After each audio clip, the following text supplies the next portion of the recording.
हरे Krishna. Migratory monk channel में आप सभी का स्वागत है। ये जो एपिसोड चल रहा है, जो सीरीज चल रहा है फेक हिंदू गुरुज, ये इसका पार्ट 2 है। और ये एपिसोड मैंने क्यों बनाया, उसके पीछे मेरा इंटेंशन क्या है, ये मैंने पार्ट 1 में आपको बता दिया है। पार्ट 2 में हम डिस्कशन करेंगे ये जितने भी फेक गुरुज हैं, ये विवेकानंद जैसे लोग, ये अरविंद जैसे लोग, महेश जोगी, ये अरविंद, रविशंकर, जागी वासुदेव, बागेश्वर धाम बाबा जो रिसेंट हैं, ये इनके पीछे जो पॉलिटिकल पार्टी से ज्वाइंट होके पार्टी स्पॉन्सरशिप में अपना कुछ धर्म प्रचार करते हैं हिंदू धर्म के नाम पे, इंडिया में, आउटसाइड में। तो ये जितने सारे लोग हैं, एक बात आपको मैं ओपनली और फ्रैंकली कह रहा हूं, इन लोगों का वैदिक सनातन धर्म के साथ कोई लेना देना नहीं है। फॉर एग्जाम्पल, आदि गुरु शंकराचार्य जो फिलोसॉफी, जो स्पिरिचुअल टीचिंग्स हमको दिए हैं, और इंडिया में करोड़ लोग उसको मानते हैं, वो फिलोसॉफी एकम ब्रह्म द्वितीय नास्ति सर्वम खलिदम ब्रह्म, ये जो बोले हैं, ये कंप्लीटली वैदिक सनातन धर्म की अगेंस्ट में है। ये मैंने माइग्रेटरी चैनल की एपिसोड नंबर 27 में मायावाद, जो कि मेरा एपिसोड का नाम है मायावाद, उसमें मैंने डिटेल्स में वर्णन किया है, डिस्क्राइब किया है। ये जो विवेकानंद है, खास करके ये इंडिया की जो यंगर जनरेशन है, जो पढ़े लिखे लोग हैं, ये विवेकानंद को अपना आइडियल मानते हैं और काफ़ी इन्फ्लुएंस होते हैं, इंस्पायर्ड होते हैं। क्योंकि जो भी गुरु है, रिलीजियस गुरु होता है इंडिया का, अगर वो किसी वजह से अमेरिका जाता है, वेस्टर्न कंट्रीज में जाता है और कुछ इंग्लिश में प्रचार करता है वैदिक हिंदू रिलीजन के बारे में, तो लोग काफ़ी अट्रैक्ट हो जाते हैं। नेचुरल, आज भी ऐसा ही होता है। आप कितना भी हाई लेवल के, उच्च कोटि के आप एक स्पिरिचुअल पर्सन हो, कितना अच्छा आपका नॉलेज है वैदिक स्पिरिचुअल साइंस के ऊपर, अगर आप वेस्टर्न कंट्री में नहीं जाएंगे तो आपका स्टेटस नहीं बनता और आप खास करके कोई लोग आपसे इंस्पायर नहीं होते हैं। तो ये स्लेवरी, जो मेंटल स्लेवरी आज तक है। तो विवेकानंद जगत गुरु आदि शंकराचार्य का जो स्पिरिचुअल टीचिंग है, अद्वैत वेदांत, नॉन डुअलिज्म, उसको फॉलो करता था। सबसे पहले हमको समझ लेना चाहिए कि जगत गुरु आदि शंकराचार्य का टीचिंग्स ये कंप्लीट अगेंस्ट वैदिक स्पिरिचुअल साइंस है, वैदिक सनातन धर्म से अगेंस्ट में है, ये मैं आपको बताऊंगा। और विवेकानंद उसी को फॉलो करता था। तो पॉइंट नंबर 1, जगत गुरु शंकराचार्य की जो ब्रह्म सत्य जगत मिथ्या है, कि मैं ब्रह्म हूं और ब्रह्म से लीन हो जाऊंगा जब शरीर छोड़ूंगा, ये फिलोसॉफी गलत है। हमारे श्रीमद् भागवतम, जो सारे पुराणों का राजा है, the king of all scriptures, उसमें एक श्लोक है, वदंती तत्त्वविद तत्व यज्ञानम अद्वयम ब्रह्मेति परमात्मेति भगवानिति शब्दते। वही जो परम पुरुष हैं, परम सत्य हैं, उनको कोई लोग ब्रह्म कहते हैं, कोई परमात्मा कहते हैं, कोई भगवान कहते हैं। यहां ध्यान रखना चाहिए, भगवान का 3 रूप है, ब्रह्म है, परमात्मा है और भगवान है। Brahm is the initial realization, first stage. Paramatma is the second stage, higher. अगर ब्रह्म मैट्रिकुलेशन है तो परमात्मा रियलाइजेशन ग्रेजुएशन है। Bhagwat realization is ultimate truth. जो भगवान को कोई जानना था, भगवान कौन, कोई हवा ज्ञास नहीं है। भगवान नारायण है, विष्णु है, कृष्ण है। तो जो ब्रह्म रियलाइजेशन करता है उसका वो समझो कि मैट्रिक पास किया। जो परमात्मा रियलाइजेशन करता है, जो हृदय में वास करते हैं, सर्वस्य चाहम हृदय सन्निविष्ट, उसका ग्रेजुएशन तक आया वो। जब भगवत रियलाइजेशन होता है, भगवान विष्णु की अनुभूति होता है, वासुदेव सर्वमिति स महात्मा सुदुर्लभ बहु नाम जन्मनाम अंते ज्ञानवान माम प्रपद्यते, वासुदेव सर्वमिति स महात्मा सुदुर्लभ। तो Vasudev, Lord Vishnu is the ultimate truth. जब ये किसी को रियलाइजेशन होता है तो that is the ultimate goal. तो उसको संपूर्ण, पूर्ण 100% स्पिरिचुअलिटी का रियलाइजेशन होता है। लेकिन यहां जो ब्रह्म, परमात्मा और भगवान भागवतों में दिया गया है, वो ब्रह्म और जगत गुरु आदि शंकराचार्य, वो जो हमको ब्रह्म सत्य जगत मिथ्या बोले हैं, ये दोनों ब्रह्म में डिफरेंस है। क्या डिफरेंस है? जगत गुरु शंकराचार्य का जो ब्रह्म है वो निशक्ति का है, निर्विशेष है, उसमें कोई शक्ति नहीं है, उसमें आप लीन हो जाएंगे।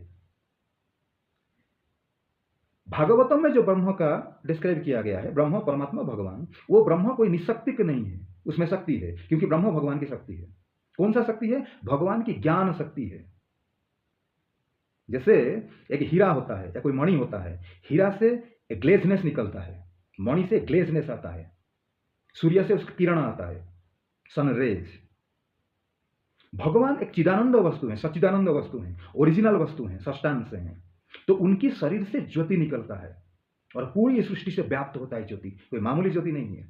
भगवान अनंत रूप है, गिगनेटिक बॉडी, स्पिरिचुअल बॉडी होता है। संपूर्ण विश्व, चाहे स्पिरिचुअल वर्ल्ड हो चाहे मटेरियल हो, वो भगवान के अंदर भी है और भगवान की बाहर भी है। Everything, the entire creation, material plus spiritual, is situated inside the body of the Supreme Lord Vishnu and also at the same time outside the body of Lord Vishnu. ये इसको कहते हैं इनकंसीवेबल वननेस एंड डिफरेंस, अचिंत्य भेदावत शक्ति, जो चैतन्य महाप्रभु ने हमको दिए हैं। This is the cream of वैदिक नॉलेज। तो यहां भागवत में जो ब्रह्म कहा गया है वो भगवान की शरीर का ज्योति है, किरण है, और वो ज्ञान शक्ति है। और जो उस ब्रह्म में जाता है उसको सिद्धलोक भी कहते हैं। एक बेहोशी की अवस्था में एक रहता है व्यक्ति, उस ब्रह्म में जब कोई साधना करके उस ब्रह्म में जाता है, भगवान को भक्ति करता है, लेकिन उसकी मन में थोड़ा स्पिरिचुअल नॉलेज जो है इतना क्लियर आइडिया नहीं है। वो मायावाद, जो भगवान निराकार हैं, उस फिलोसफी से, इम्पर्सनलिज्म फिलोसफी से वो इन्फ्लुएंस्ड है, जिसकी वजह से वो विष्णु की तो करता है, भक्ति करता है या कुछ पूजा करता है, साधना करता है, लेकिन उसकी मन में मायावादी का जो फिलोसफी है, भगवान निराकार है, ये थोड़ा उसकी मन में वो डाउट है। तो वो ब्रह्म में जाता है, भगवान की जो ज्ञान शक्ति है उसमें एंट्री करता है। जब वो शरीर छोड़ता है उसको मुक्ति मिलता है, वो बेहोशी की हालत में रहता है, लेकिन वहां भी कुछ स्पिरिचुअल नॉलेज ऐसा है कि वहां से भी उसकी उद्धार होता है, फिर से भगवान की भक्ति भी करता है। और उसका एग्जाम्पल है चतुर कुमार, ब्रह्मा जी के 4 बेटे, सनक, सनातन, सनंग, सनत कुमार। ये भागवतम जो पढ़ते हैं वो जानते हैं। पहले वो ब्रह्म ज्ञानी थे, बाद में विष्णु की भक्त बन गए। शंकराचार्य की जो फिलोसफी है वो ब्रह्म निशक्तिक है, और उससे जब ब्रह्म मिलता है तो वो लीन हो जाता है। ये कंप्लीटली रॉन्ग फिलोसफी है, लीन नहीं होता। लीन सिर्फ एक हालत में होता है, according to Vedic spiritual science. There are 5 types of liberation: षष्टि, सामीप्य, सारूप्य, शालोक्य, साजुज्य।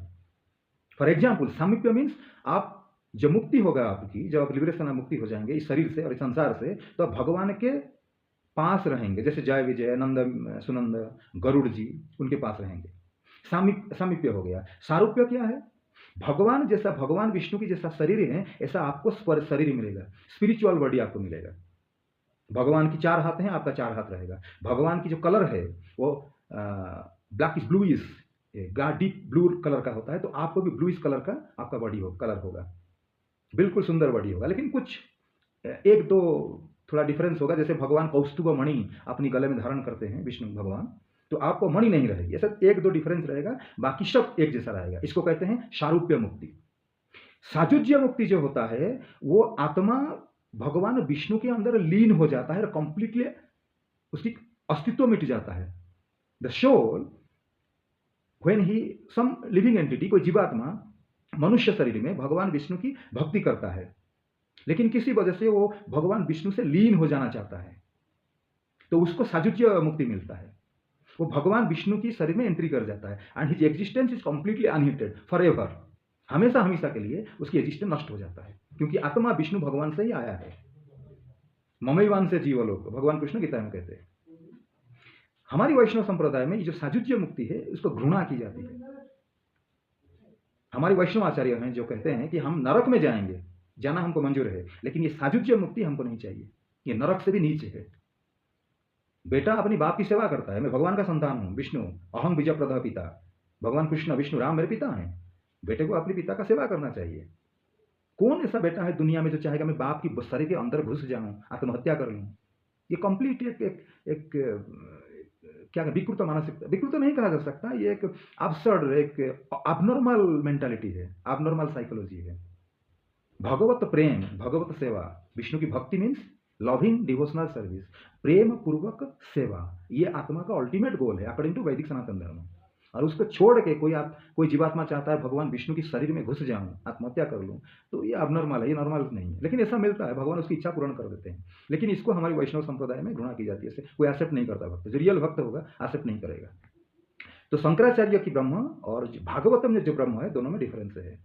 और मेरी आपको ज्यादा जानना है तो मेरा जो एपिसोड नंबर 27 है आप उसको देख सकते हैं, उसका नाम है मायावाद। अब हम डिस्कशन करेंगे ये विवेकानंद की नॉलेज कितना था, स्पिरिचुअली और मटेरियली। स्पिरिचुअल नॉलेज वो शंकराचार्य का फॉलोअर्स था, अद्वैत वेदांत को रिप्रेजेंट करता था। तो उसका मतलब जैसे शंकराचार्य को मैं बोला कि उनका रॉन्ग फिलोसफी है, वैदिक सिविलाइजेशन का अगेंस्ट में है, तो विवेकानंद की जो फिलोसफी है स्पिरिचुअल टीचिंग्स वो भी वैदिक स्पिरिचुअल साइंस का अगेंस्ट में आ जाता है। उनकी अद्वैत वेदांत एक ही फिलोसफी है।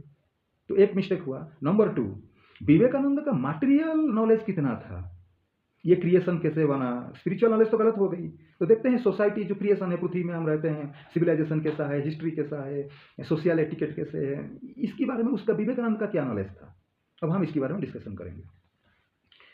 विवेकानंद का एक बुक है the East and the West, तो उन्होंने उस किताब में कुछ लिखे हिस्ट्री के बारे में, Indian history, world history, Indian civilisation, world civilisation. उसमें से थोड़ा सा कुछ लिमिटेड 7-8 स्टांजा पैराग्राफ मैंने आपको बताऊंगा यहाँ, और जो रियल हिस्ट्री है उसके बारे में बताऊंगा, दोनों का हम कंपैरिजन करेंगे। तो विवेकानंद क्या बोलता है सिविलाइजेशन के बारे में। Number 1, thinkers in ancient India, ये बहुत उच्च कोटि के हाई टॉपिक है, उसको थोड़ा केयरफुली सुनना पड़ेगा वरना आप ठीक से समझ नहीं पाएंगे। Thinkers in ancient India gradually came to understand that the idea of separateness was erroneous, that there was a connection among all distinct objects. This was a unity which pervaded the whole universe, trees, shrubs, animals, men, devas, demigods, even God himself. The Advaitavadis reaching the climax in this line of thought. Advaitavadis means impersonalist, those people who think God has no form. The Advaitavadis reaching the climax in this line of thought declared all to be but the manifestation of the one, and the name of this one is Brahma. And the perception of separateness is an error. They called it Maya, अविद्या. This is the end of knowledge. तो पशु पक्षी जीव जंतु पेड़ पौधे जो भी कुछ सृष्टि में है, मनुष्य इंक्लूडिंग भगवान, देवता और भगवान, सब दिखने में अलग अलग दिखते हैं लेकिन उनके अंदर एक कॉमन थ्रेड है। जैसे एक माला है, फूल की माला, अलग अलग फूल होते हैं लेकिन उनका कॉमन थ्रेड क्या है, धागा होता है उसमें कुछ। तो ये ठीक उसी तरह से हम जितने भी जीव जंतु देखते हैं, बायोलॉजिकल मशीन, बायोलॉजिकल बॉडी सब देखते हैं इस संसार में, ये सब दिखने में सेपरेट लगते हैं लेकिन उनमें से एक कॉमन थ्रेड है। वो कॉमन थ्रेड क्या है? दैट इज ब्रह्म, some kind of spiritual potency. And ये बात किसी को अगर रियलाइजेशन हो जाता है, that is the end of knowledge.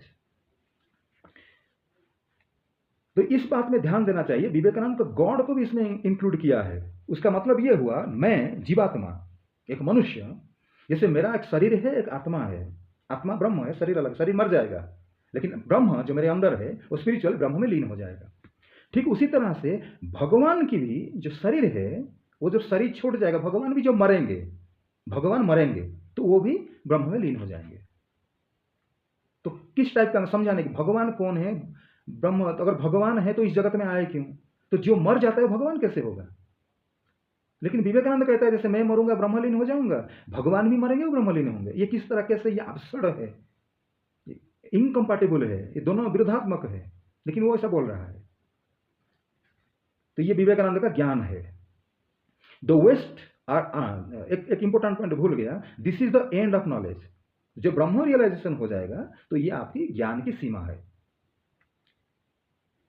जो वैदिक सनातन धर्म की स्पिरिचुअल साइंस को जानते हैं, वो जानते हैं जब आदमी मुक्त होता है, संसार से मुक्ति मिल जाती है, तब आध्यात्मिक स्कूल में उसकी एडमिशन होता है, वहीं से स्पिरिचुअल नॉलेज स्टार्ट होता है, वो खत्म नहीं होता। आदो है मुक्ति, पहले मुक्ति हो जाता है, तबे सर्वबंधनाश। इस भौतिक जगत की जो एक्सटर्नल फोर्सेस है, भगवान की माया शक्ति है, काम, क्रोध, lust, anger, greed, enviousness, ego, जब ये सब कंप्लीटली अनहिलेट हो जाता है, खत्म हो जाता है, व्यक्ति मुक्त हो जाता है, आदो है मुक्ति, तबे सर्वबंधनाश, बंधन नाश हो जाता है, काम, क्रोध, लोभ, मोह, अहंकार चला जाता है, तबे तो होते पारे श्री कृष्ण दास। वो व्यक्ति मुक्तात्मा, वो भगवान की भक्ति करता है। मुक्ति मिलने के बाद ही भक्ति शुरू होता है।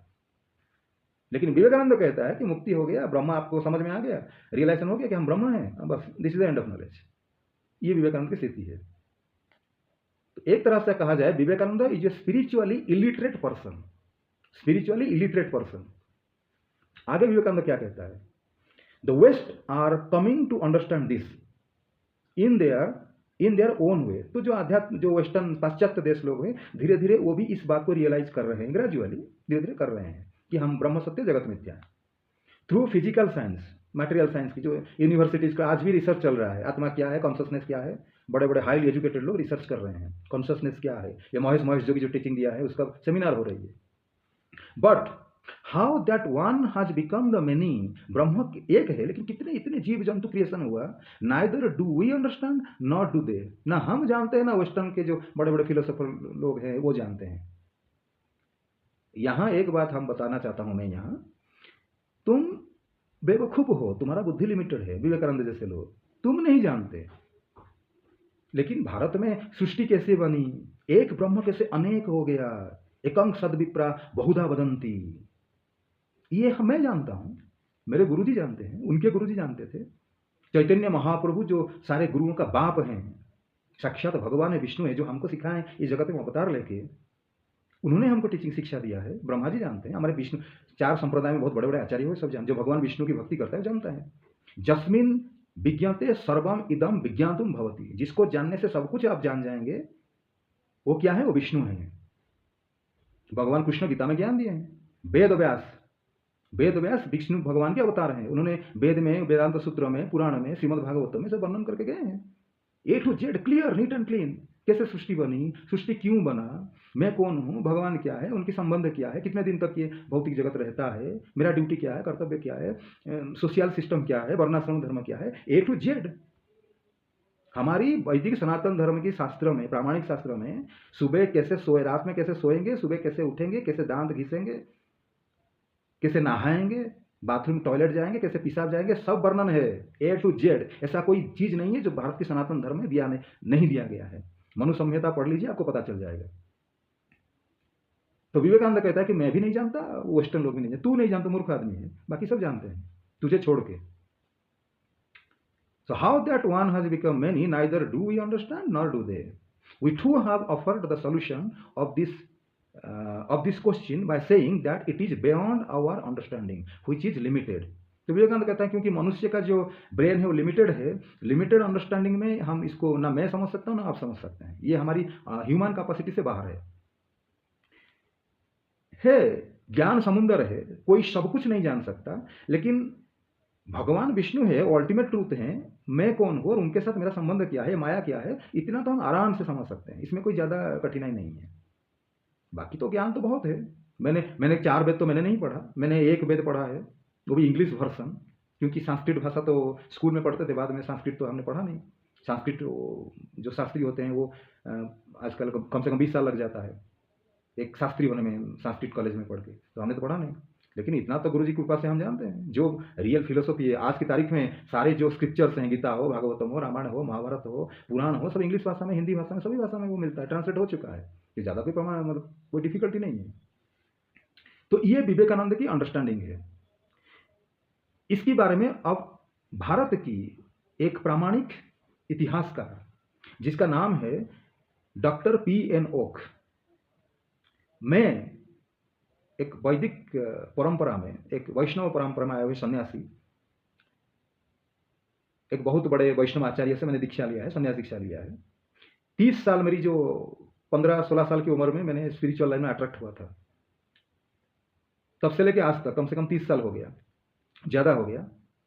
मैंने जो रिसर्च किया है, जितना पढ़ा इतिहास के बारे में और स्पिरिचुअल साइंस के बारे में, डॉक्टर P.N. ओक से ज़्यादा कोई बेहतर बड़ा हिस्टोरियन, इतिहासकार मैंने अपने जीवन में नहीं देखा। इतिहास तो सभी लिखते हैं, उसमें से 95% फ्रॉड होते हैं। जो थोड़े बहुत इतिहासकार हैं जो सही से इतिहास हमको दिए हैं, वो भी एक एकेडमिक पॉइंट ऑफ व्यू उन्होंने इतिहास लिखा है। Doctor P.N. ओक का ये स्पेशलिटी है कि उन्होंने जो इतिहास लिखे हैं, जो रिसर्च किए हैं, उसके पीछे एक स्पिरिचुअल एनर्जी, उनको एक एनर्जी का उनको अनुभूति हुआ था। वो स्पिरिचुअल एनर्जी है जो फोर्स किया था, उनके जीवन में स्पिरिचुअल एनर्जी आया था, वो इन्फ्लुएंस हुए थे। तो उनकी मटेरियल नॉलेज, भौतिक ज्ञान और spiritual energy, the unseen spiritual force had inspired him and forced him to research all this historical facts. तो ये जो स्पिरिचुअलिटी, मटेरियल नॉलेज और स्पिरिचुअल नॉलेज जब कंबाइन होता है, इसमें मिराकुलस होता है। वो जो ज्ञान निकल के आता है सामने, ये ज्ञान किसी ऑर्डिनरी एकेडमिक, कोई पीएचडी किया है, डॉक्टर किया है, ऑर्डिनरी ऐसे लोग गोल्ड मेडल लिया है, उसमें से नहीं हो सकता है। इसलिए इस दुनिया में आप देखेंगे बहुत बड़े बड़े प्रोफेसर, डॉक्टर, इंजीनियर, पीएचडी करते हैं, वो भगवान ज़्यादा मानते नहीं हैं, शास्त्रों को नहीं मानते। लेकिन कई लोग हैं ऐसे, कोई ज़्यादा पढ़े लिखे नहीं हैं, ऑर्डिनरी लोग हैं, इवन अंगूठाचार्य जिनने स्कूल गए ही नहीं जिंदगी में कभी, लेकिन वो बहुत बड़े बड़े गुरु बनते हैं और गीता, भागवतम, रामायण, उसमें बड़ा ज्ञान होता है उनको। क्यों? क्योंकि उनके पास भगवान की कृपा है, आध्यात्मिक शक्ति है। खाली एकेडमिक दृष्टि से आपको सब चीज़ जानना नहीं पड़ेगा आज की तारीख में। इसलिए रामकृष्ण परमहंस अंगूठा छापते, कभी स्कूल गए नहीं, लेकिन लाखों लोग, करोड़ों लोग उनको मानते हैं। उनकी जो कॉन्शसनेस है, कितने पढ़े लिखे लोग हैं जिनका कॉन्शसनेस का लेवल रामकृष्ण परमहंस जैसे है, नहीं मिलेगा आपको। तो spirituality is something different. The principle is something different. Spiritual rules and regulations are different. Spiritual laws are different. इतनी आसानी से समझ में नहीं आएगा। भगवान की नॉलेज तब मिलता है जो भगवान की कृपा होता है। There is no other way, no other way, no other way. भक्त्या माम अभिजानन्ति, भक्त्या हम एकयाग्रह। मेरी भक्ति से मुझे जान सकते हैं, बाकी कोई रास्ता नहीं है। भगवान बार बार गीता, रामायण, भागवत में समझाते हैं हमको, लेकिन मूर्ख लोग, कलिजुगी विवेकानंद जैसे लोग, ये वो समझ नहीं पाते इस बात को। अब मैं आपको विवेकानंद की जो नॉलेज है सिविलाइजेशन के बारे में, तो मैं थोड़ा नॉलेज दे दिया। अब डॉक्टर पीएन ओक इसकी रिप्लाई में क्या बोलते हैं वो भी आप सुन लीजिए। The Puranas, doctor PN Oak is saying, from the historical wing of that Vedic tradition, the Puranas form the historical wing of that Vedic tradition, therefore they cannot be ignored. When Vedic tradition claims a multi-million year antiquity, the Puranas come forward to explain the developments during that long span. We thus have an unbroken continuity of the history of humanity from the start of the creation to the Mahabharat war. सृष्टि से महाभारत वार तक, महाभारत युद्ध तक एक unbroken history, continuous history हमारे पास है। पूरा सृष्टि से आरंभ, ब्रह्मा जी से लेके आज 2024 अगस्त तक, सितंबर तक, हमारी इतिहास बिल्कुल एकदम क्लियर इतिहास है, चेन है। जैसे गंगा नदी बहती है ना, कोई बीच में टूटता नहीं, ऐसे हमारे पास क्लियर कट इतिहास है, स्टेप बाय स्टेप, कोई डाउट नहीं, कंफ्यूजन नहीं है। तो unbroken continuity of the history of humanity from the start of the creation to the Mahabharata war. As a result of that war, the world Vedic setup was shattered, and its fragments came to be known as Syria, Assyria, etc. It is at that point that modern texts speak of the thread of history. Beyond that point, modern history draw a blank and assert that at some earlier stage, man evolved from a monkey and then lived as a caveman. बात समझ में आ रहा है? हमारी तो इतिहास, complete इतिहास हमारे पास है, रिकॉर्ड है, जो पुराने हैं, जब से सृष्टि हुआ आज तक। जब महाभारत हुआ था, ये एक बहुत बड़ा वर्ल्ड वार हुआ था, न्यूक्लियर वार हुआ था, कंप्लीट वर्ल्ड इसमें इन्वॉल्व थे, पूरी वर्ल्ड के डिफरेंट पार्ट से राजा महाराज इसमें इन्वॉल्व थे। एक एग्जाम्पल से आप समझ सकते हैं कितना खतरनाक, भयानक ये युद्ध था। युद्ध के बाद जब युद्ध खत्म हो गया, युधिष्ठिर महाराज लोमस ऋषि बहुत बड़े ऋषि है, उनको पूछे थे कि आप मुझे बताइए, लोमस ऋषि युधिष्ठिर महाराज को पूछे थे कि युधिष्ठिर, इस युद्ध में टोटल कितने लोग मारे गए? तो युधिष्ठिर महाराज कहते हैं 166 crore, 166 crore means 1.66 billion, 1.6 billion, और सम लैक्स एंड सम थाउजेंड।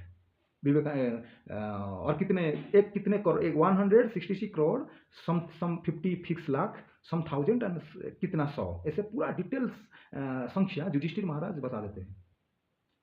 तो लोमस ऋषि बड़े आश्चर्य हो जाते हैं, तो वो पूछते हैं कि युधिष्ठिर, तुमको कैसे पता चला कि इतना करोड़, इतना लाख, इतने हजार, इतने 100, इतना आदमी उस युद्ध में मारे गए?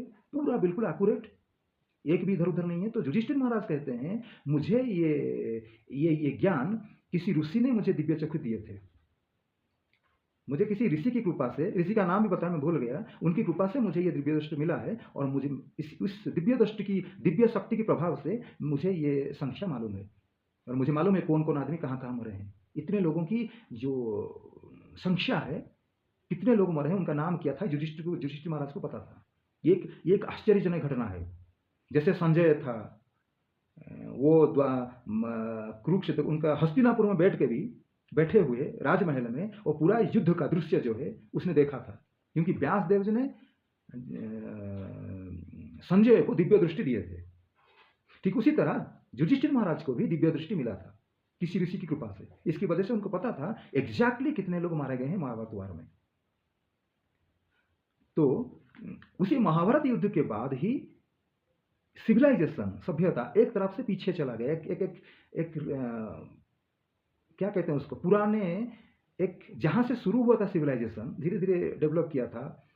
मॉडर्न सिविलाइजेशन आता है, पहले स्टार्टिंग होती है, धीरे धीरे बढ़ता है। इससे पहले मोबाइल फोन नहीं था, हमारे पास अब है। इस तरह सिविलाइजेशन डेवलप करता है। लेकिन इस महाभारत युद्ध के वजह से सिविलाइजेशन फिर से बैकवर्ड चला गया, पीछे चला गया। फिर लोग, क्योंकि बहुत लोग भाग गए, बहुत लोग मारे गए, सोशल सिस्टम तो टोटली टूट गया, डिस्ट्रॉय हो गया। और सिविलाइजेशन नई तरह से फिर धीरे धीरे चालू होना शुरू किया। फिर से लोग सब घर बार छोड़ के चले गए थे। कोई रेगिस्तान में चला, सीरिया इराक, सब भाग गए सब जान बचाने के लिए। फिर वहाँ से धीरे धीरे वो फिर कुटिया बनाए, फिर वहाँ से फिर खेती बाड़ी शुरू किए। धीरे धीरे वो जो न्यूक्लियर रेडिएशन था उसका भी इफेक्ट था। तो जिस वार में, जिस एरिया में कितने हजार किलोमीटर के आसपास, कहीं लोग उस एरिया में एंट्री भी नहीं किए।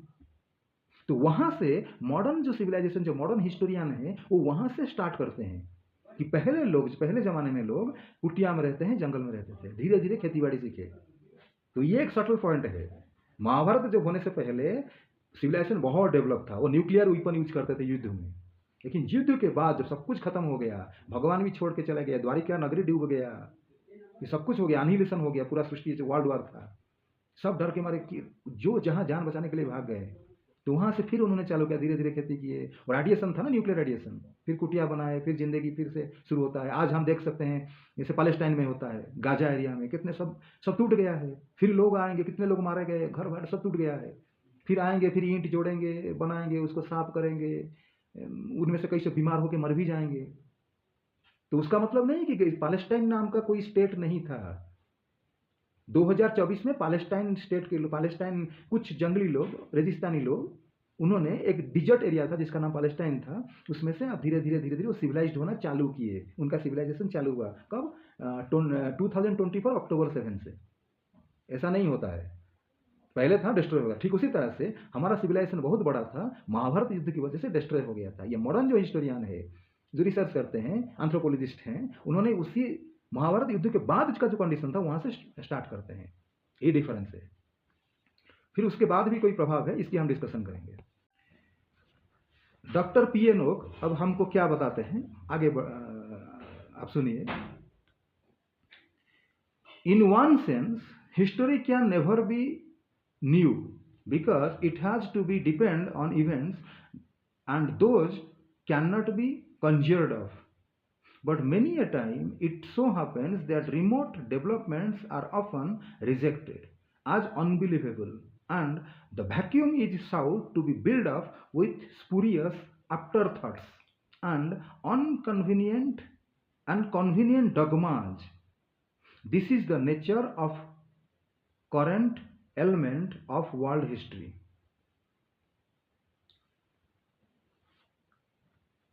तो पहले जो पुरानी घटना हुआ था, जैसे अर्जुन न्यूक्लियर वेपन यूज करता था और उनके पास दिव्यास्त्र थे, वो बहुत डेवलप, सिविलाइजेशन का बहुत डेवलप होता। इस बात को मॉडर्न जो इतिहासकार है, आज के इतिहासकार हैं, स्कूल कॉलेज में यूनिवर्सिटी में पढ़ाते, इस बात को विश्वास नहीं करते, क्योंकि वो तो डार्विन की बात मानते कि हम बंदर थे, तो हम बंदर से निकले हैं, अभी तक मोबाइल फोन यूज करते हैं, लैपटॉप यूज करते हैं।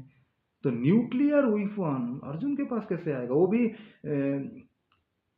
किसी को ब्रह्मास्त्र न्यूक्लियर वेपन है, आप उसको यूज करेंगे, कहीं जाएगा, किसी आदमी को मार देगा, फिर रिटर्न भी आ जाएगा। आप चाहेंगे मैं यहाँ इंडिया में हूँ, मैं चाहूँगा अमेरिका में कोई मेरा दुश्मन बैठा है, यहाँ से मैं ब्रह्मास्त्र प्रयोग करूँगा, वो ब्रह्मास्त्र जाएगा, अमेरिका का एक आदमी को मार के मेरे पास रिटर्न आ जाएगा।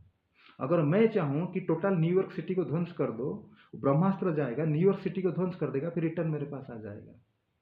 मैं चाहूँगा कि तुम जाओ ऑस्ट्रेलिया में, उसको भेजूंगा, तो ऑस्ट्रेलिया जाओ, पूरी ऑस्ट्रेलिया को डिस्ट्रॉय करके फिर मेरे पास रिटर्न आ जाओ। ब्रह्मास्त्र जाएगा, ऑस्ट्रेलिया को पूरी तरह से कंप्लीटली डिस्ट्रॉय कर देगा, फिर रिटर्न मेरे पास आ जाएगा। इस बात को मॉडर्न के जो आज की पढ़े लिखे लोग हैं, सो कॉल्ड एजुकेटेड लोग, इस बात को समझ नहीं सकते और समझ भी नहीं पाएंगे। इतना वो स्पिरिचुअल नॉलेज है तो वो समझते हैं। तो वो जो पुराण में वर्णन है, उसको जो वैक्यूम क्रिएट हो गया है, पुराने ज़माने की बात को विश्वास नहीं करते हैं और मॉडर्न जो रियल जो हिस्ट्री है उसके बारे में इतना जानकारी भी नहीं है। तो जो बीच में जो वैक्यूम क्रिएट हुआ है उसको तरह तरह की उनको जो सही लगता है, उनका जो मेंटल स्पेकुलेशन है, इमेजिनेशन है, कुछ फर्जरी करके वो नए नए इतिहास बनाते हैं, नए नए थ्योरी बनाते हैं। ये सबसे बड़ी गलती यहीं पे होती है। It is in A state of delirium tremens because of slow poison having been injected with Christian, Muslim and communist concoctions. It was too much for these toddling faith to think of a human civilization stretching back to billions of years. So they arbitrarily assumed 4400 BC as a fairly remote starting point.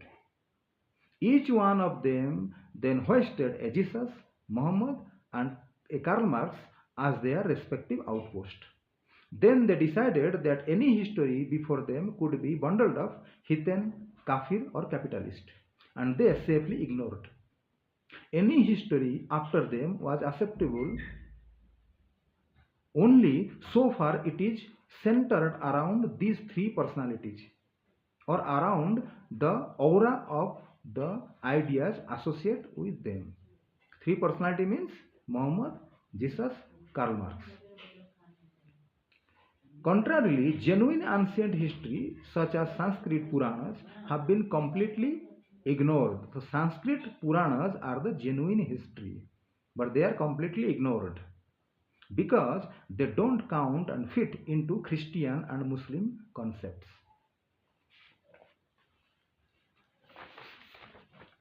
Further, Dr. P.N. Oak is saying, ये जो मैंने doctor P.N. Oak का जो मैं पढ़ रहा हूँ उनका एक किताब है जिसका नाम है इस्लामिक हबोक इन इंडियन हिस्ट्री। उस किताब से ये मैंने लिया है, आप चाहें तो डाउनलोड करके पढ़ सकते हैं। In studying or reviewing Vedic culture, it would be just and proper to study all concepts associated with it as a whole, like a living organism, and not tear them apart limb by limb. Thus, for instance, when Vedic tradition lays down that the Vedas were bestowed on humanity at the start of the Kruta Yuga, Satya Yuga, यहाँ number सत्य युग कब start हुआ? देखिए 1,97, 29, 49, 084 10 digit है, उससे पहले सत्ययुग शुरू हुआ था। मतलब कैसे देखेंगे इसको? 197 करोड़ 29,49,8400 ईयर्स एगो सत्ययुग शुरू हुआ था। 10 डिजिट है। मैं और एक बार कह देता हूं 1,97, 29, 49, 084 इतना ईयर्स पहले, वर्ष पहले सत्ययुग शुरू हुआ था। ये कौन बोल रहा है? Doctor P.N. ओक, जो हाईली एजुकेटेड आज़ाद हिंद फौज के एक मेंबर, जो एडवोकेट भी थे, बड़े बड़े गवर्नमेंट ऑफिशियल में अब काम कर चुके हैं और एक हिस्टोरियन भी थे। वर्ल्ड पूरी जिंदगी उन्होंने इतिहास को रिसर्च करने में। तो डॉक्टर P.N. ओक कम से कम अपने जीवन का 30-40 साल इतिहास रिसर्च करने में दिए हैं। इंडिया में भी और वर्ल्ड में बड़े बड़े सेमिनार उन्होंने ऑर्गेनाइज किए हैं, उसमें पार्टिसिपेट किए हैं और वर्ल्ड की कोई भी हिस्टोरियन उन्होंने पूरी वर्ल्ड को चैलेंज किए थे कि अगर मैं गलत बोलता हूं तो कोई आए मुझे झूठ साबित करे। कोई नहीं आया था, सभी उनको मानते थे। लंदन में हो, अमेरिका में हो, ऑस्ट्रेलिया में हो, सिंगापुर में हो, हर जगह घूमे हम। कोई भी एक भी कोई हिस्टोरियन ऐसे वर्ल्ड में नहीं था उस समय, उनकी पीरियड में 80s 90s में, जो कोई बोल सका, उन पर उंगली उठा सका कि आप गलत बोल रहे हैं। बल्कि उन्होंने सबको गलत साबित किया। उन्होंने वटिकन चर्च को चैलेंज किया था कि जो वटिकन है, बाटिका मीन्स गार्डन, पहले वो भगवान राम उसके किंग थे, वो राजा थे, वहां शासन करते थे। बाटिका एक हिंदी नाम है, उसी से वाटिकन हुआ है। उन्होंने चर्च को चैलेंज किए थे, लेकिन चर्च वाले उनकी लेटर लिखे थे कि मैं प्रूव करके दिखाऊंगा। आज भी वो एविडेंस है, लेकिन चर्च वाले ने उनको अवॉइड करके कुछ चुपचाप साइलेंट रहे, कुछ जवाब नहीं दिए। तो वो हिस्ट्री ये बात लिख रहे हैं। तो Vedas were bestowed on humanity at the start of the Krita युग।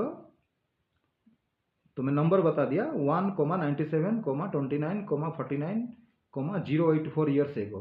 It does not behoove us to say that, well, since Max Muller wants to assume the Vedas to be no more ancient than 1200 BC, let us take that more authoritative as against what our sages, savants, unbroken tradition and almanac says.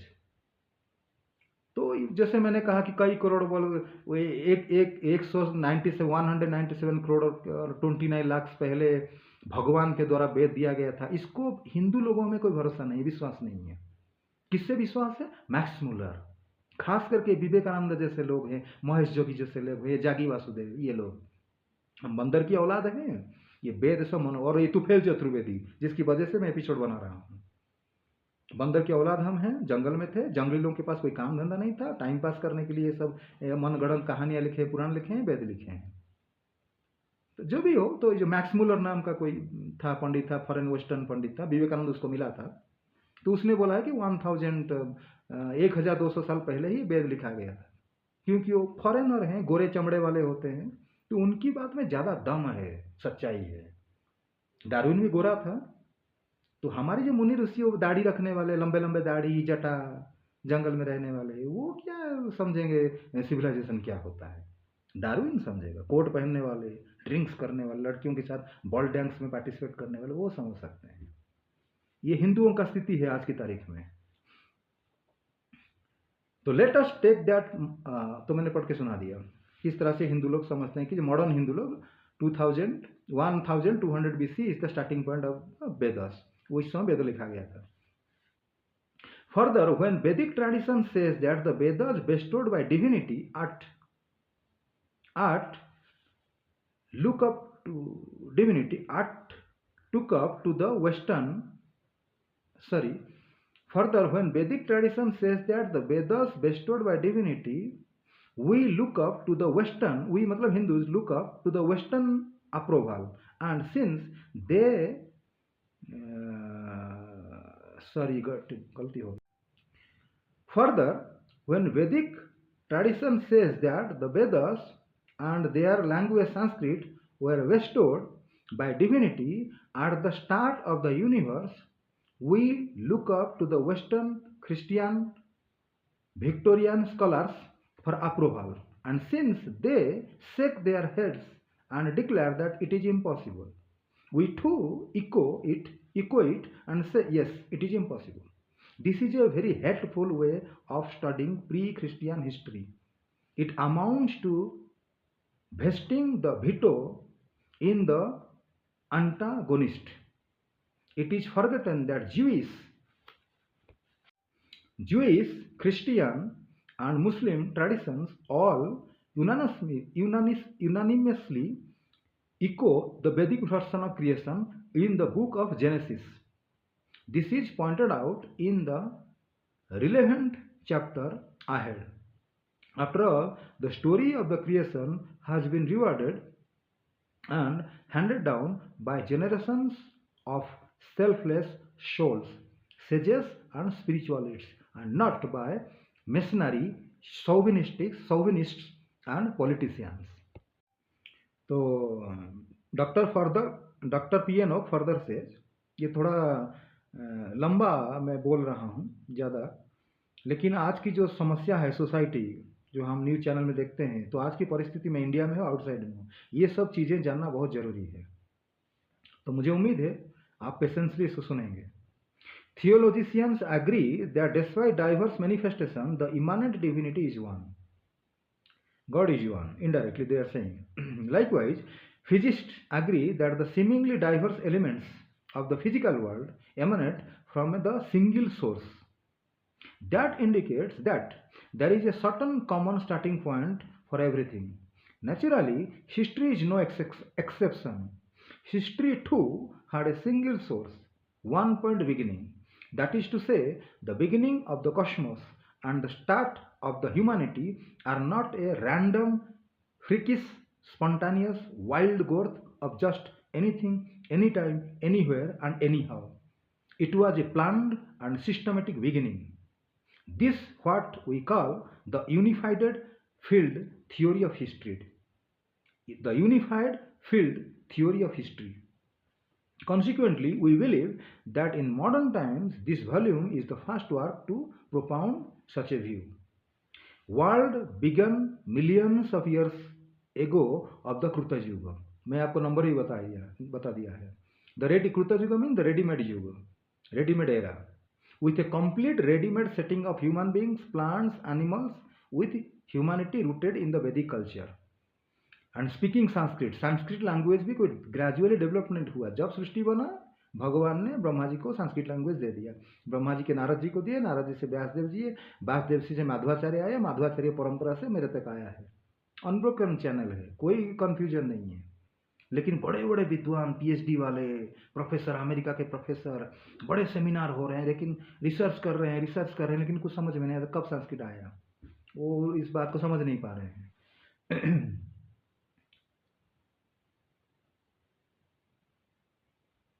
So this what we call unified field theory of history.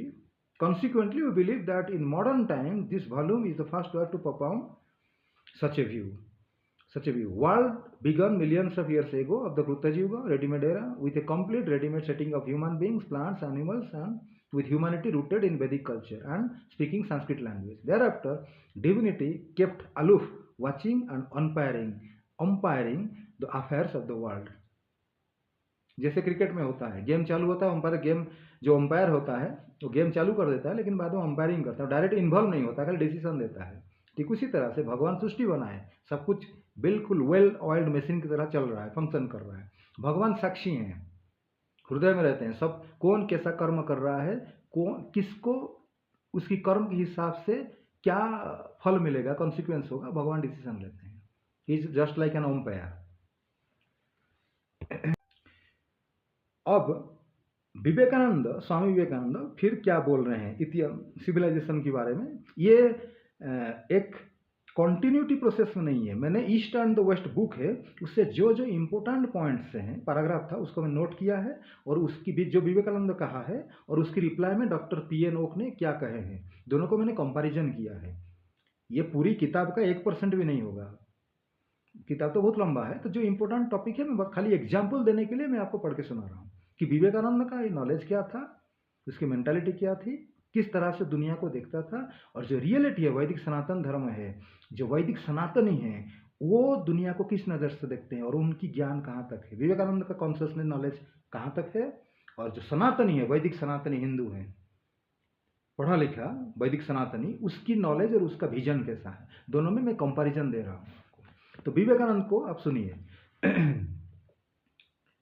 The whole of Asian civilization was first evolved on the plains near large rivers and the fertile soils on the banks of Ganga.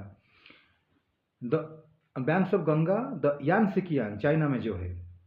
The original foundation of these civilizations is agriculture, and in all of their the दैवी nature predominates. तो civilisation जो पहले नदी के किनारे शुरू हुआ था, यांगसी की नदी के तट पे, गंगा नदी के तट पे, और यहाँ के जो लोग थे ज़्यादातर वो सत्वगुणी थे. क्योंकि बंदर की पहले तो बंदर से शुरू हुए ना, धीरे धीरे सिविलाइजेशन बढ़ रहा है अकॉर्डिंग टू डार्विन फिलोसफी. तो विवेकानंद उसी को ही रिपीट कर रहा है. Most of the European civilization on the other hand originated either in the hilly countries or on the sea coast. Piracy and रोवरी form the basis of the civilizations. This asuri nature is predominant. तो Asia के जो लोग थे वो सत्वगुणी थे, दैवी संपद से अधिकारी थे, देवता जैसे थे. वेस्टर्न जो लोग हैं उनको, क्योंकि वो उनका सिविलाइजेशन हिली माउंटेन एरिया से और समुद्र के किनारे शुरू हुआ था, वो आसुरी प्रकृति के हैं, रजोगुणी और तमोगुणी के प्रकृति के हैं. तो देवता हो गए हिंदू एशिया के लोग और असुर हो गए वेस्टर्न लोग. So far as can be inferred in modern times, Central Asia and the desert of Arabia seem to have been the home of the Asuras. Asuras being united in hordes after hordes chased the civilized devas and scattered them all over the world. जैसे हमारे पुराणों में कहा गया ना देवता असुरों की लड़ाई होती थी, ठीक उसी तरह से एशिया के लोग देवता थे और डिजर्ट एरिया में जो लोग रहते थे सेंट्रल एशिया में या वेस्टर्न लोग वो राक्षस थे, तो दोनों में लड़ाई होती थी.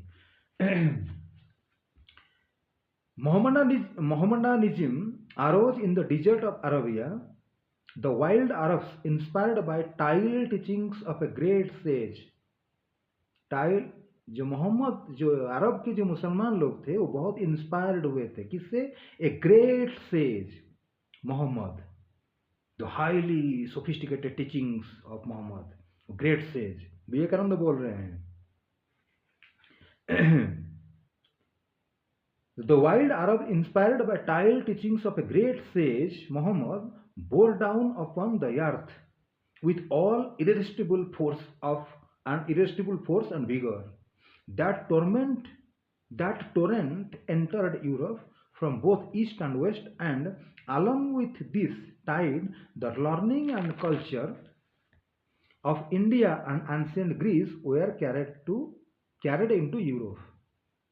तो जो मोहम्मद और मुस्लिम लोग इंस्पायर्ड, मोहम्मद की जो वाणी है उसकी जो टीचिंग है उससे इंस्पायर होके जब आक्रमण किए, वेस्टर्न कंट्री में एंट्री किए विगोरसली, तो उस समय उसके साथ साथ जो इंडिया का जो ज्ञान था वो ज्ञान भी ग्रीस में और यूरोप में एंट्री किया. तो ये कॉन्ट्राडिक्टरी है. जो लुटेरे होते हैं, आक्रमणकारी होते हैं, मुसलमान जैसे लोग, उनके साथ ज्ञान कैसे जाएगा? विवेकानंद बोल रहे हैं. इसकी कंपैरिजन डॉक्टर पीएनओ को उसका जवाब कैसे देते हैं ये भी मैं बताऊंगा, आप सुन लीजिए पहले. When the Turks and other Tatar races were converted from Buddhism to Buddhism, Turks and Tatar ये पहले बुद्धिस्ट थे, बाद में मुसलमान बन गए. तो Turks and other Tatar races were converted from Buddhism to Mohammedanism. At that time, they conquered the Hindus, Persians, and Arabs. From Qutbuddin down to the Mughal emperors, all of them were Tatars. They are the same race to which the Tibetans belong. तो ये जो Turks थे, Tatar थे, वो Tibetan के जो जाति है, जंगली जाति है, वहाँ के रेसेस है, उनके साथ वो मैच करता है. सेम जाति के लोग हैं, सेम रेस हैं. Only they have become Mohammedans and changed their flat, round faces by intermingling with the Hindus and Persians. तो उनका जो राउंड फेस होता है, चिपटा थोड़ा चाइनीज टाइप का फेस होता है, वो थोड़ा उसमें चेंज हो गया है. क्यों हुआ है? क्योंकि वो हिंदुओं के साथ उनका थोड़ा मैरिज सिस्टम की सिस्टम से थोड़ा वो ब्लड की वजह से, मिक्स ब्लड की वजह से ऐसा हुआ है.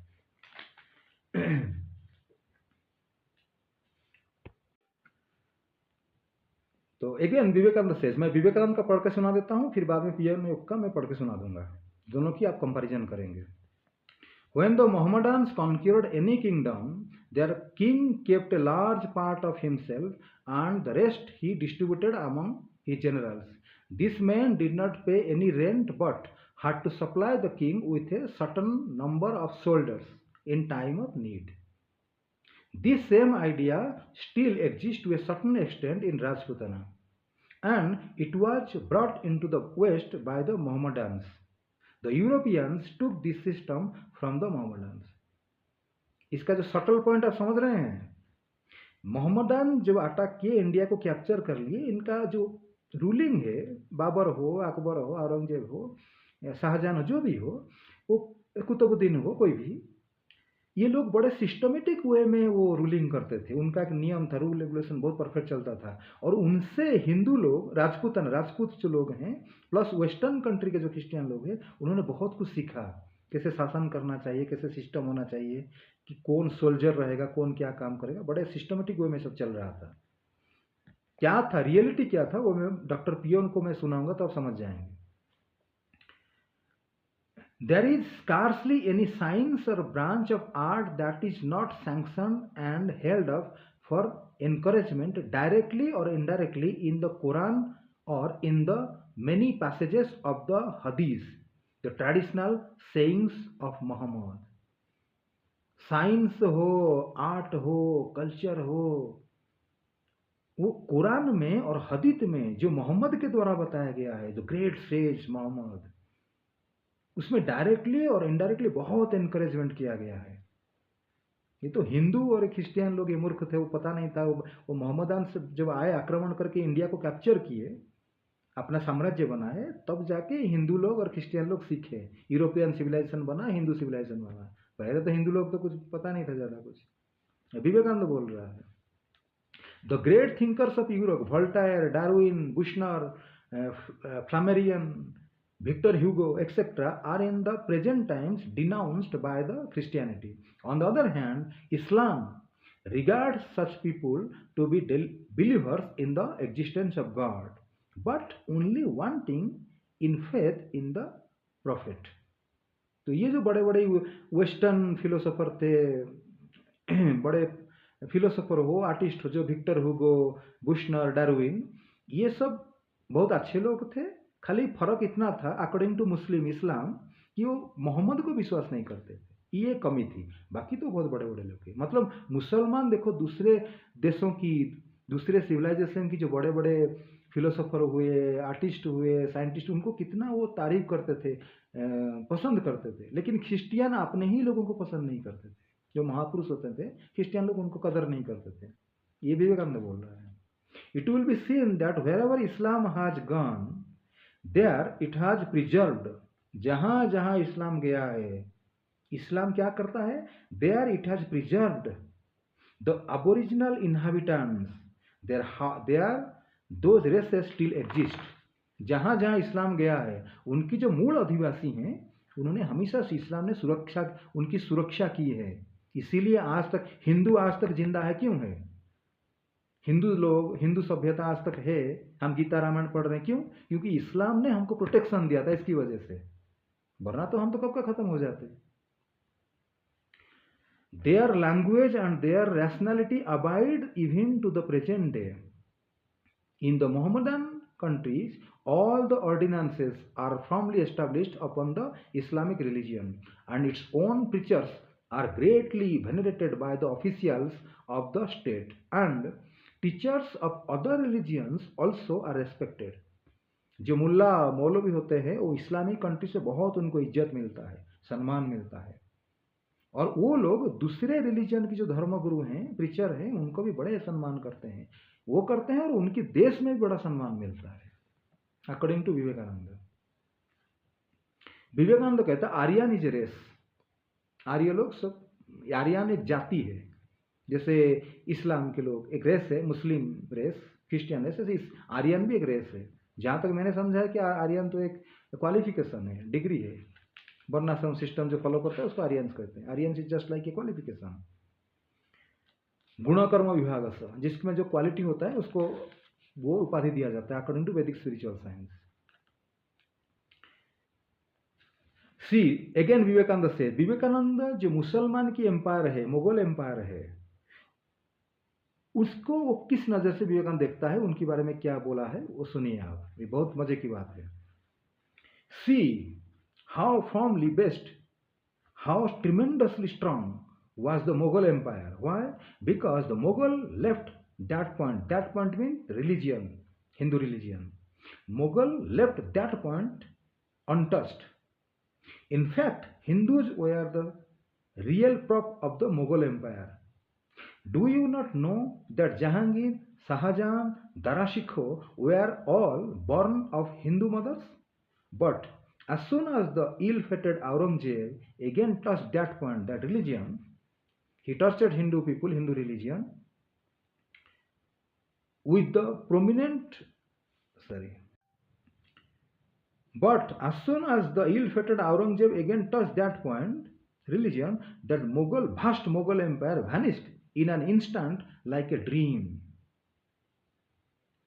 तो बाबर से लेके, अकबर से लेके शाहजहां तक मुसलमान किंगडम, जो मुस्लिम पीरियड है, वो गोल्डन एरा था भारत के इतिहास में। सब कुछ परफेक्ट था। और हिंदू लोग तो एक्चुअली मुसलमान से ही सिविलाइजेशन सीखे थे। आर्ट क्या होता है, कल्चर क्या होता है, म्यूजिक क्या होता है, मुसलमान लोग हमको सिखाए। ये एक बदमाश था, वो औरंगजेब था। तो उसने एक्चुअली हिंदू धर्म को थोड़ा छेड़खानी किया, हिंदू लोगों से अत्याचार किया, इसकी वजह से मुगल एम्पायर नष्ट हो गया। विवेकानंद को आप समझ गए विवेकानंद का फिलोसफी क्या है। हम बंदर की औलाद हैं और ये वेस्टर्न लोग माउंटेन एरिया में रहते थे इसलिए वो असुर हैं, और एशिया के लोग जो हैं वो नदी के किनारे रहते हैं, वो देवता किस्म की हैं, लेकिन वो इतने पढ़े लिखे लोग नहीं थे। जो सेंट्रल एशिया के जो डिजर्ट में रहने वाले जो मोहम्मदान है, वो जो ग्रेट सेज मोहम्मद है, उनकी टीचिंग्स की वजह से वो बहुत ताकतवर बने, बहुत ज्ञानी बने, और आर्ट कल्चर बहुत डेवलप हुआ।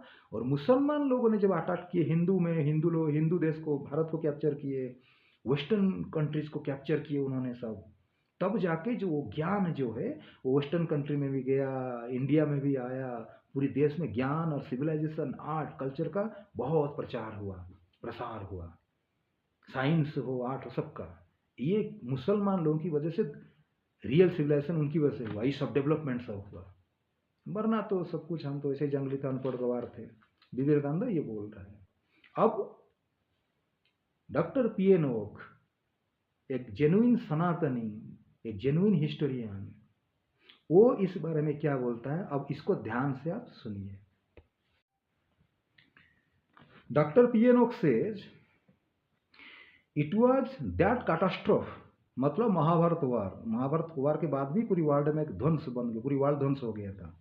ये सेकेंड वर्ल्ड वार से भी कई गुना ज़्यादा, कम से कम 15-20 गुना ज़्यादा खतरा था ये। It was that catastrophe which ushered a dark age over the human world. ये रियल हिस्ट्री है। Humanity became divided into sectors and pockets, with some groups remaining cut off in distant regions, sinking to a state of primitive living. It is those which are regarded today to a state of as the forest tribe or the backward communities such as the Red Indians of America or the Aborigines Maoris of Australia and New Zealand. Other pockets of humanity were in a slightly better state of civilization, yet humanity as a whole totally lost its great scientific and technological advancement of the Mahabharata era and was pushed back almost to a square one to make a fresh start. Even ever since, through the Western world has caught up once again with some remarkable technical advancement. Yet, that is about all that can be shared on the credit side. Even there, the Westerners have totally failed to resucceed and recapture the lofty principles and standard of economical and painless prophylactic proficiency of Ayurveda and the immaculate grandeur of Vedic architecture. Even in other fields such as theological unity, social cohesion, political and administrative unity, eradication of poverty and crime, ensuring unimpeded access to the parts of the world, eliminating sectional, sectarian, and religious strifes. Modern society rates very low the propagation of factional religions like Buddhism, Christianity, Jainism, and Islam have driven wedges in human society and plunged it into social and theological confusion. तो contradiction आप देख रहे हैं विवेकानंद में, और विवेकानंद कहता है कि मुस्लिम की वजह से knowledge, wisdom, art, culture, science दुनिया फैला था। ये मुस्लिम क्रिश्चियन की वजह से ही दुनिया में एक डार्क एज आया। द वैदिक और लोगों के बीच में कन्फ्यूजन क्रिएट हुआ, धर्म क्या है, आर्ट क्या है, सिविलाइजेशन क्या है, नॉलेज क्या है, इसमें कन्फ्यूजन क्रिएट हुआ। द वैदिक मूरिंग हैव बीन लॉस्ट, क्योंकि पहले भारत कैपिटल था, युधिष्ठिर महाराज पूरा पृथ्वी के राजा थे, भगवान राम पूरा पृथ्वी के राजा थे, महाभारत इंडिया कैपिटल था, सबसे बड़ा यूनिवर्सिटीज नालंदा तक्षशिला था। लेकिन विवेकानंद आगे में पढ़ के सुनाऊंगा, बिल्कुल उल्टा बात किया है, ये मैं आपको बताऊंगा। वैदिक mooring have been lost, humanity today is in the helpless position of being thrown overboard from a rigged Vedic ship to fend for itself in a dark, stormy, shark-infested sea of divisive, selfish interest, with each individual or group trying to outdo or kill the others. Dr. P.N.Oak says Muslim regimes throughout the world have an unrelieved record of unparalleled terror and torture described in gory detail by the contemporary Muslim chroniclers themselves, subjecting to all non-Muslim to abject atrocities, plundering their wealth, abducting their women, and usurping their houses of worship to be used as mosques and tombs, has been considered a sacred duty of every Muslim in Islamic practice. Such acts yearned for the tormentors the coveted tide of Ghazi to be paraded as a citation of great Islamic glory and greatness. Murder करना, rape करना, लूटना, धन इकट्ठा करना, ये Islamic world में उनके धर्म में ये महान कहा जाता है। जो ये लोग ये सब काम करते हैं, जो आदमी करता है सबसे नंबर 1 होता है, वो घाजी कहा जाता है, उसको घाजी कहते हैं, लीडर होता है। Writes Paul Kennedy on page 13 of his renowned treatise, The Rise and Fall of the Great Powers. Western historian है Paul Kennedy. He writes, but the Mughal rule could scarcely be compared with administration by the Indian civil service under British rule.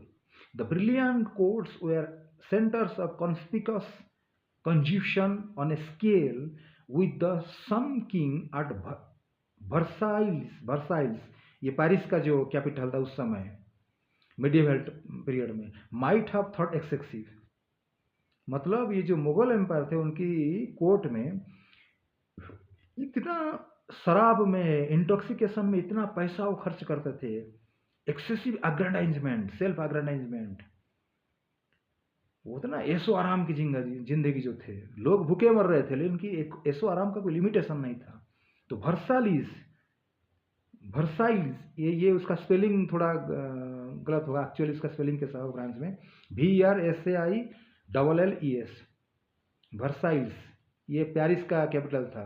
बाद में Napoleon शायद उसको capture किया था, मैं थोड़ा बहुत ही पढ़ा ही थी हिस्ट्री। तो वर्साइल्स के जो नीरो थे शायद उस समय, तो वो उस नीरो भी शर्मा जाएगा ये मुगलों की जो एक्सेसिव एक्सपेंडिचर है, उनकी जो ठाट बाट है उसको देख के। Thousands of servants and hangers on extravagant cloths and jewels and harems and minigrees, vast arrays of bodyguards could be paid for only by the creating of a systematic plundering machine. Tax collectors required to provide fixed sums for their masters preyed mercilessly upon the peasants and merchants alike. Whatever the state machine, tax collectors required to provide fixed sums of their masters preyed mercilessly upon peasants and merchants alike, whatever the state of the harvest or trade. The money had to come in, there being no constitutional or checks apart from rebellion. Upon such depredation, it was not surprising that taxation was known as eating. Taxation was known as eating, EATING. For this colossal annual tribute, the population received next to nothing. अगर आपने 100 kilo अनाज, चावल या गेहूं आपने बनाया, अपनी खेती में मेहनत करके आपने उत्पादन किया, प्रोड्यूस किया, 98 किलो मुसलमान जो किंग थे ना, अकबर टू लेके औरंगजेब तक, वो ले जाते थे, कुछ भी नहीं बचता था वो। The population received next to nothing. There was little improvement in communication and no machinery for assistance in the event of famine, flood and plague, which were of course fairly regular occurrences. All this makes the Mughal dynasty appear benign, almost progressive by comparison. Technically, the Mughal Empire was to decline because it became increasingly difficult to maintain itself against the Marathas in the south, the Afghans in the north, and finally the East India Company. अब समझ रहे difference क्या है? विवेकानंद क्या बोल रहा है? मुगल जो एम्पायर था, उसका जो साम्राज्य था, अकबर से लेके शाहजहां तक, ये गोल्डन एरा था। ये तो खाली थोड़ी सी गलती औरंगजेब ने कर दिया, वरना तो मुगल साम्राज्य तो गोल्डन सिस्टमेटिक उनका सोशल स्ट्रक्चर, इकोनॉमिक, सब कुछ एकदम गोल्ड फाइन परफेक्ट था वो। और उन्होंने ही यूरोप में, इंडिया में तो ज्ञान फैला है। और जो 1000 साल स्ट्रांग उनका इंडिया में उनका साम्राज्य रहा मुगल का, उनकी शासन की वजह से रहा। हिंदू रिलीजियन के प्रति, हिंदू लोगों के प्रति प्रेम भाईचारा की वजह से रहा।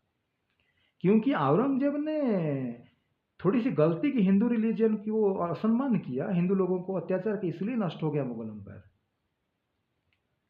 उसमें कोई हिंदू फिंदू लड़ाई ज्यादा नहीं किए थे।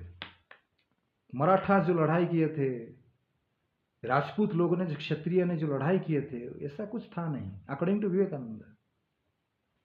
William Durant, author of the voluminous story of civilization, has described the Muslim conquest in India as constituting the saddest chapter of human history. Who is saying this? William Duranty, author of voluminous story of civilization. क्योंकि हमारे देश लोग western historian को ज़्यादा पसंद करते हैं। ये लास्ट में डॉक्टर पी.एन. ओक का मैं पढ़ के सुना देता हूँ 2 मिनट में। तो थोड़ा एपिसोड लंबा हो गया और मैं उम्मीद करता हूँ आप थोड़ा इसको टॉलरेट करेंगे, क्योंकि ये बहुत इम्पोर्टेंट सब्जेक्ट्स है, वरना मैं इतना लंबा नहीं करता। ये जानना बहुत ज़रूरी हो गया है। तो ये डॉक्टर पी.एन. ओक का ये लास्ट पैराग्राफ पढ़ के सुनाता हूँ, तो आपको समझ में आया विवेकानंद और पी.एन. ओक में क्या फ़र्क था।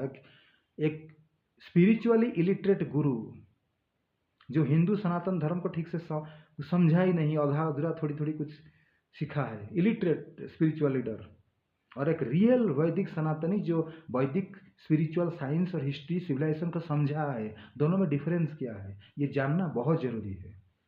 तो डॉक्टर पी.एन. ओक बताते हैं, but that assessment needed an addendum. What Muslim invaders did in India was enacted earlier elsewhere too with total success starting from Arabia itself. जो अत्याचार किए थे मुसलमान लोगों ने, वो इंडिया में हो या आउटसाइड इंडिया हो, सेम था वो। But all that history has been carefully shrouded, cleverly concealed, ruthlessly suppressed, or even destroyed. It needs to be traced that Muslim conquest and conversions throughout the world were as bloody and cruel as in India, but they were not as long drawn. Country after country, region after region, from Algeria to Afghanistan and Malaysia, including even warlike people of Persia, today's Iran and Turkey, quickly succumbed and surrendered within a few years each before the invading Arabs, hissing and striking with fanatic frenzy with their newly acquired Islamic fangs. क्योंकि मोहम्मद तो क्या था, वो एक क्या कहेंगे, gangster था, rovers था, पिराट, उससे कहीं आगे था, वो रोवर कह सकते हैं।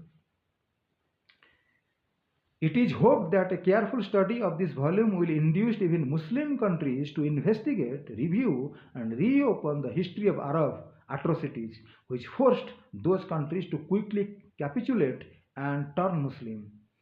The ferocity and intensity of the Islamic cruelty of the invading Arabs may well be imagined from the quick results that they achieved. Contrarily, in India, rampaging Islam was given a toe fight for 1000 long years and was ultimately defeated and driven out. That is why Islamic atrocities in India have a 1000-year-long gory record, while in other regions it is short. But whether short or long, the cruelty perpetrated by Islam everywhere was equally heinous and hideous. That history of a Muslim beastly cruelty, deeply swept under the Islamic carpet, needs to be thoroughly investigated and recorded in its gory details, starting with Arabia itself. Syria में, Iraq में, Iran में क्या हो रहा है सभी जानते हैं। But for the atrocities, how could the vast region from Algeria to Afghanistan and Maldives to Malaysia and Indonesia be swept over by Islam so thoroughly as to leave no person professing any other faith? Vivekananda बोलता था कि इस्लाम जहाँ जहाँ गया है वहाँ की जो अबोरिजिन लोग हैं, इनहैबिटेंट जो मूल बासिंदा है, उनको सुरक्षा देता था, उनके धर्म के साथ कभी छेड़खानी नहीं करता था। इसीलिए साइंस, आर्ट, कल्चर डेवलपमेंट हुआ, ज्ञान का ज्योति जला, इसलिए तो हिंदू आज तक जिंदा है। लेकिन डॉक्टर पीएन ओक तो कहते हैं कि इस्लाम जहाँ जहाँ गया, मलेशिया, इंडोनेशिया, वहाँ तो कंप्लीट वो सब कुछ खत्म कर दिया। एक भी आदमी नहीं मिलेगा आज इंडोनेशिया में, मालेशिया में, और आज मिल सकता है, लेकिन करीब करीब 99% देर मुसलमान। उनकी अपनी जो रियल कल्चर था, ट्रेडिशन था, वो तो हिंदू राष्ट्र था, हिंदू राजा ही इन सबको शासन करते थे, चाहे वो चंद्रगुप्त मौर्य हो, चाहे वो चोला हो, ये सब हिंदू। आज भी उसका निशानी मिलेगा, लेकिन अभी तो वो लोग सब मुसलमान है। उनका जो कनेक्शन, रियल हिस्ट्री कितने लोग जानते हैं इंडोनेशिया के, मलेशिया के।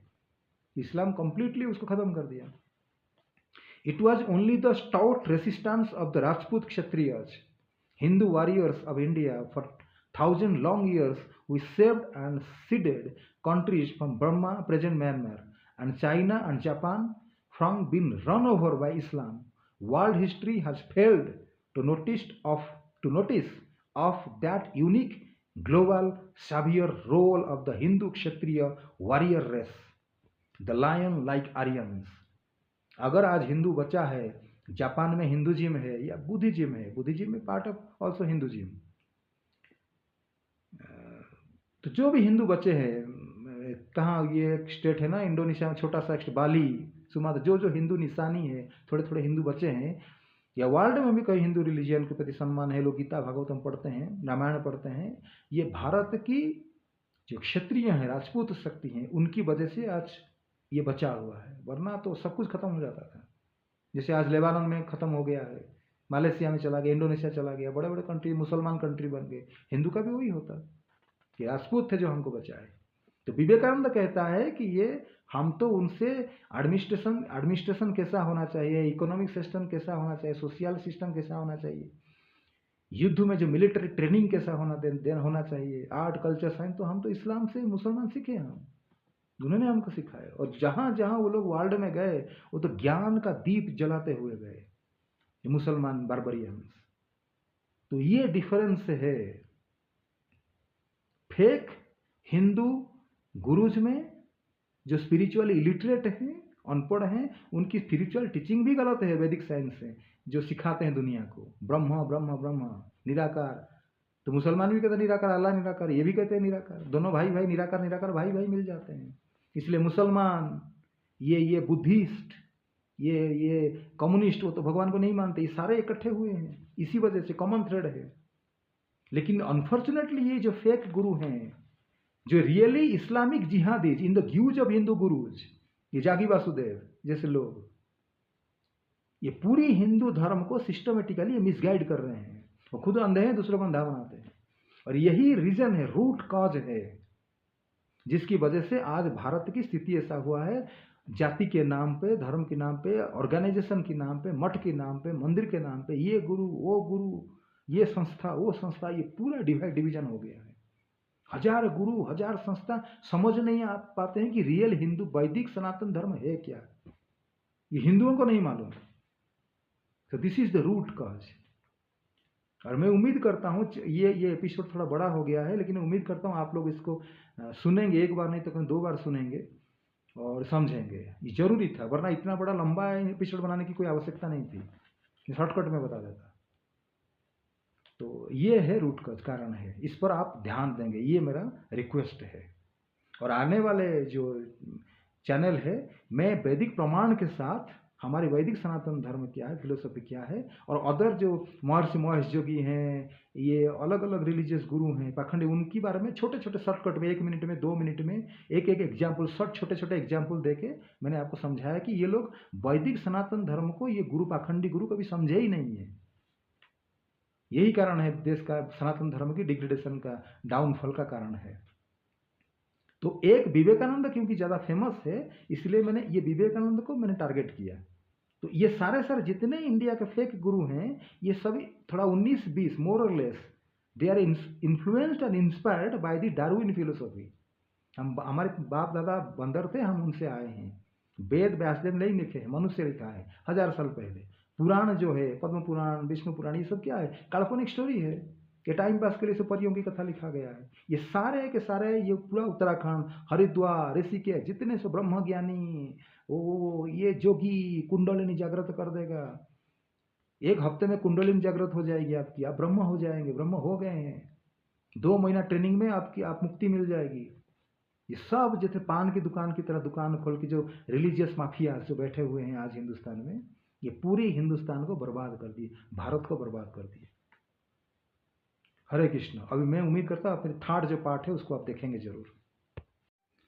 एक बहुत इम्पोर्टेंट पॉइंट मैंने भूल गया आपको बताने में, मैं बता देता हूँ आपको। हमारी जो भारत की जो शास्त्र है, पुराण हो या दूसरी शास्त्र है, उसके बारे में स्कंद पुराण में लिखा गया है, शिव शास्त्रेषु तद्ग्राह्यम भगवत शास्त्र यागियत परमो वर्ण एवैकम तद ज्ञान मोक्ष साधकम अन्यथा मोहनाय ही व्रजयिताम विचक्षण।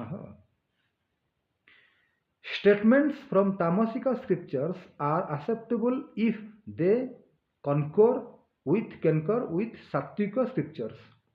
Vishnu, Sattvika scripture. Vishnu, who is equipped with all potencies, is the supreme truth. This knowledge leads to moksha, liberation. Other types of statements are to bewilder the scholars who behold the truth discards all these statements as inauthentic. Plain में आपको समझा देता हूं।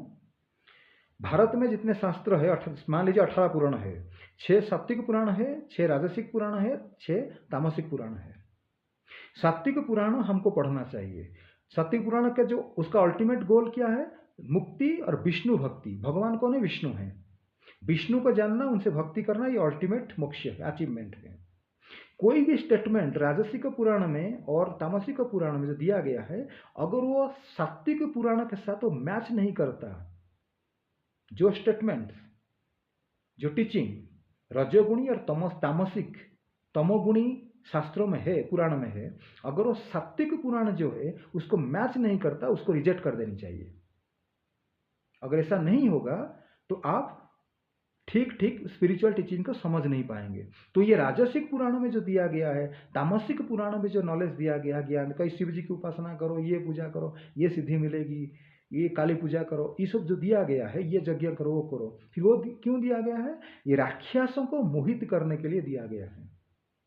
यही कारण है भगवान शिव जी जो 4 वैष्णव जो स्पिरिचुअल यूनिवर्सिटीज है, एक परंपरा का वो कुलपति है, प्रिंसिपल हैं। रुद्र संप्रदाय जो शिवजी से आया है, वैष्णवानाम यथा शंभु। भगवान विष्णु की सबसे बड़ा भक्त कौन है? शिवजी हैं।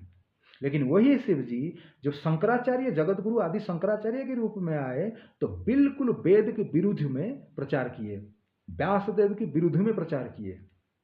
वो जो फिलोसफी रिचुअल टीचिंग, मैंने अपनी एपिसोड 27 आप पढ़ेंगे, देखेंगे तो उसमें आप समझ जाएंगे, मैं विस्तार से थोड़ा वर्णन किया है।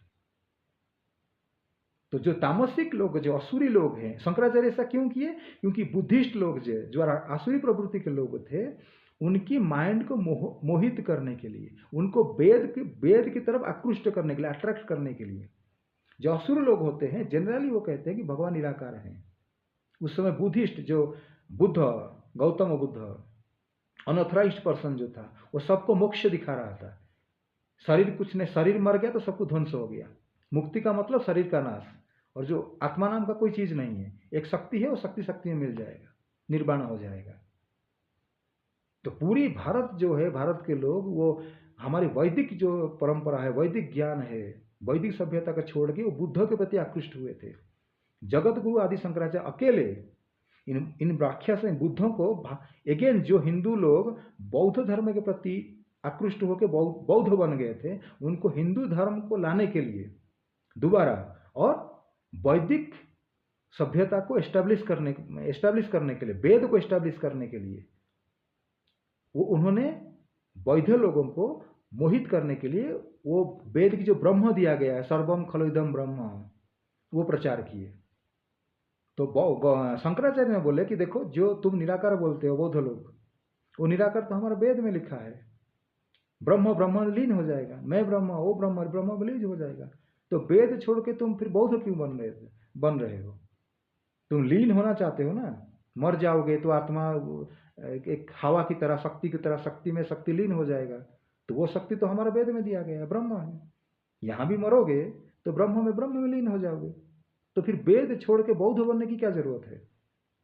इस तरह से टेक्निक यूज करके जगत गुरु शंकराचार्य, जो आसुरी प्रवृत्ति के लोग हैं, जो इतना स्पिरिचुअल नॉलेज नहीं है, मूर्ख लोग हैं, उनको रिटर्न हिंदू धर्म में ले आए और वेद का स्थापना किए। तो उस समय वो पर्टिकुलर पीरियड में वो जरूरी था। इसीलिए जो भक्ति मार्ग है, विष्णु भगवान विष्णु है, उनकी उपासना करनी चाहिए, वो कभी जगत गुरु शंकराचार्य दुनिया को बताया नहीं। लेकिन जगत गुरु शंकराचार्य पर्सनल लाइफ में वैष्णव थे। भज गोविंदम भज गोविंदम मूढ़मते आपात सन्निहित काले नहीं नहीं रक्षित दुखर्म कारण। जो भज गोविंदम का जो फेमस श्लोक है, संघ है, उन्होंने रचना किए हैं, जो उसको पढ़ेगा तो समझ जाएगा कि जगत गुरु शंकराचार्य हो तो शंकर हैं, शिव हैं, भगवान विष्णु के सबसे बड़े भक्त हैं। लेकिन ये आज की जो मॉडर्न जो शंकराचार्य हैं, ये उनको ये बात समझ में नहीं आती, या तो समझ के वो नासमझ बनने की कोशिश करते हैं। क्यों? ऑर्गेनाइजेशन चलानी है, अब वो क्या करेंगे?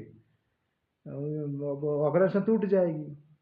अब अभी तक जो सम्मान, जो प्रतिष्ठा, जो पैसा, जमीन जायदाद जो इकट्ठा किए हैं, वो प्रॉब्लम में आ जाएंगे, सब गड़बड़ हो जाएगा। अब चाहे अनजाने में सबको तो बचाना तो पड़ेगा ऑर्गेनाइजेशन को। अब वही पॉलिट चला रहे हैं, अपनी धंधा चला रहे हैं। तो यही बात है, इसको हमें ध्यान रखनी चाहिए। जो सात्विक पुराण है उसको पढ़ना चाहिए, पद्म पुराण, विष्णु पुराण, श्रीमद् भागवतम, ये सब पढ़ के वो इसको समझना चाहिए।